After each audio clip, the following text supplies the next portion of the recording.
करता हूँ. Already one video is uploaded on this channel for report writing,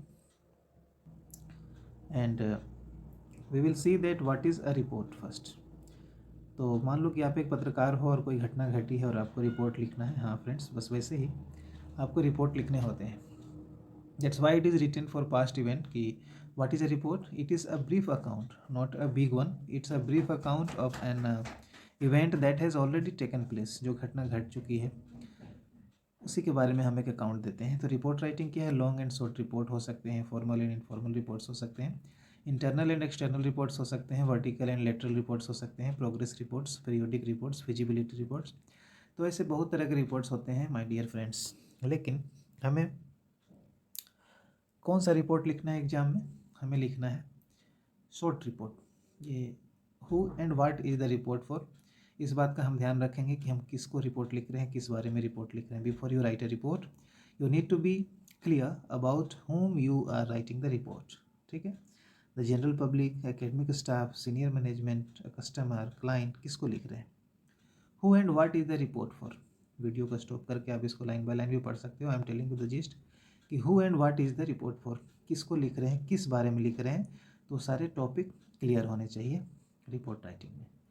और फिर लैंग्वेज कैसा हो. Reports are clear and concise language उसमें चाहिए, which can differ considerably from essay writing. Essay writing वाली लैंग्वेज नहीं चाहिए. They are often broken down into sections. ऐसे सेक्शंस में ब्रोक किए होते हैं, छोटे छोटे सेक्शंस में, ऐसे पैराग्राफ में होते हैं. जैसे 120 में आपको लिखना है ऐसे, तो उसके छोटे छोटे पैराग्राफ्स में वो 3 से 4 पैराग्राफ में, 5 पैराग्राफ में मैक्सिमम आप लिखते हो. लेकिन यहाँ रिपोर्ट राइटिंग में वो बात नहीं है. You are expected to use grammatically correct sentence, structure, vocabulary and punctuation. Academic writing is formal, so you should avoid using apostrophe and contractions such as its and couldn't. तो आप वहाँ पूरा लिखेंगे it is और could not. अब देखो, मान लो एक क्वेश्चन है, उसमें से हम कैसे रिपोर्ट राइटिंग के लिए टॉपिक निकालेंगे. तो मैंने अंडरलाइन करके दिखाया है कल्चरल एक्सचेंज प्रोग्राम या accident between a Maruti car and A truck. ये आपका हो जाएगा हेडिंग या टॉपिक. तो जैसे भी आपको अगर रिपोर्ट राइटिंग में निकालना हो टाइटल, तो आप ऐसे क्वेश्चन से ही निकाल सकते हैं. और देखिए यहाँ पर एक फॉर्मेट मैंने दिखाया है. यहाँ पे हेडलाइंस हम लिखते हैं पहले, फिर बाय लाइन लिखते हैं, फिर प्लेस एंड डेट लिखेंगे, फिर बॉडी ऑफ द रिपोर्ट लिखेंगे. तो कैसे लिखेंगे? पैराग्राफ 1 में क्या चीज़ लिखेंगे? पैराग्राफ 1 में लिखेंगे the first paragraph usually answer the questions of all WH question. कौन से व्यक्ति थे वहाँ, हु, व्हाट हैपेंड, क्या हुआ था वहाँ, कहाँ हुआ था, वेयर. सो व्यक्ति और वो इंसिडेंट और स्थान, सारी चीज़ वहाँ पे होना चाहिए. घटना क्यों घटी थी, कब घटी थी, all detail just in first paragraph. Then what is left for second paragraph. In second paragraph the second paragraph should tell the reader how the incident happened. पहले तो हम इंसिडेंट को सीधे छोड़ देंगे, बता देंगे, तो बाद में वर्णन करेंगे कि कैसे हुआ, नहीं हुआ. खास करके आई विटनेस का कोई कोटेशन डालना संभव तो डालेंगे. Eyewitness account add to the authenticity of the news. क्योंकि आपकी बात लोग माने या ना माने, जब आप थर्ड पर्सन की बात करते हैं, आई विटनेस की बात करेंगे, तो लोगों से विश्वास भी करेंगे और वो आपका रिपोर्ट ऑथेंटिक होता है. तो फिर अंत में क्या लिखेंगे? Paragraph 3, this will include the action that has been taken so far और दैट विल बी टेकन. तो आगे क्या किया जाएगा? उनको राहत कार्य पहुंचाया जाएगा, जो घायल है उनको हॉस्पिटल ले जाया जाएगा. तो जो भी ऐसा भविष्य में होने वाली बातें हम कंक्लूजन के रूप में पैराग्राफ 3 में लिख देंगे. यहाँ पर एक एग्जाम्पल भी है, देखिए, है ना. मैंने लिखा है 30 killed 120 injured in a massive fire, है ना. और यहाँ पर फिर टाइम्स ऑफ इंडिया के पत्रकार हैं, उनका नाम दिया हुआ है. दिल्ली 5 नवंबर 2020, nearly 5000 dwellings were gutted yesterday evening at 8 PM in a devastating fire that broke out in a densely populated slum. ऐसे लिखा है beginning.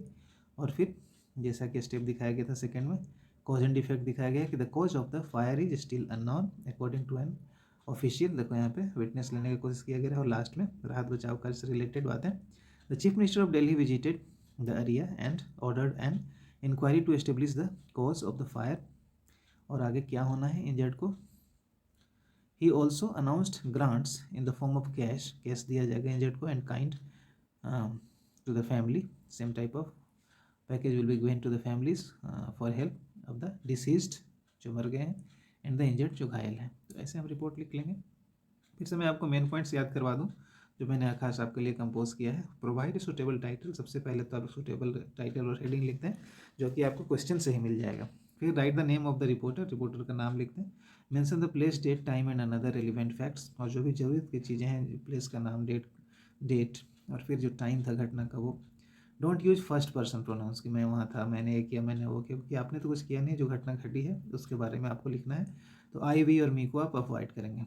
Right in past tense, क्योंकि घटना घट चुकी है तो टेंस पास्ट होगा, या पास्ट वॉइस में लिखें या पास्ट रिपोर्टेड स्पीच में लिखें। Narrate the incident in chronological order, ऐसे लिखें कि क्रमबद्ध लगे हो, ऐसा नहीं कि पीछे वाली घटना पहले और बाद वाली घटना बाद में, ऐसा नहीं। पहले घायलों को भर्ती न करवाएं, पहले वहाँ पर दिखाएं कि लोग कैसे घायल हुआ। तो डेवलप आइडियाज़, कॉजेज दें, रीजन दें, कंसिक्वेंसेज दें, ओपिनियन दें, ये सारी चीज़ें वहाँ दें। Present your ideas and impressions to make the report interesting, और इस तरह से आप अपनी रिपोर्ट को इंटरेस्टिंग बना लें। ये देखिए मार्किंग स्कीम है, अगर आप ठीक ठाक लिखते हो, फॉर्मेट सही देते हो तो 1 मार्क्स, जिसमें heading, byline, place, date वगैरह आ जाएगा। कंटेंट सही लिखेंगे यानी WH क्वेश्चन का सारा सही आंसर देंगे, कहाँ क्या कैसे कब हुआ था, तो 2 मार्क्स मिल जाएंगे आपको। एक्सप्रेशन आपका सही होगा जिसमें कि ग्रामेटिकल एक्यूरेसी, कोहेरेंस आता है।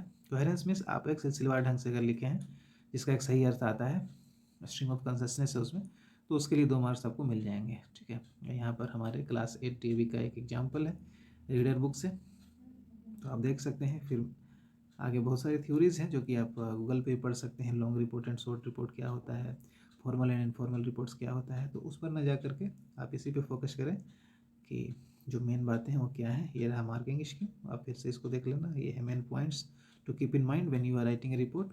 This is the example, this is the format कि पैराग्राफ 1, पैराग्राफ 2, पैराग्राफ 3 में क्या करना है, और फिर क्वेश्चन से हम कैसे निकालते हैं टॉपिक को। ठीक है, और this is all about language and the forms. And what is a report? It's a brief account of an event that has already taken place. So keeping this in mind, you can proceed writing. Thank you.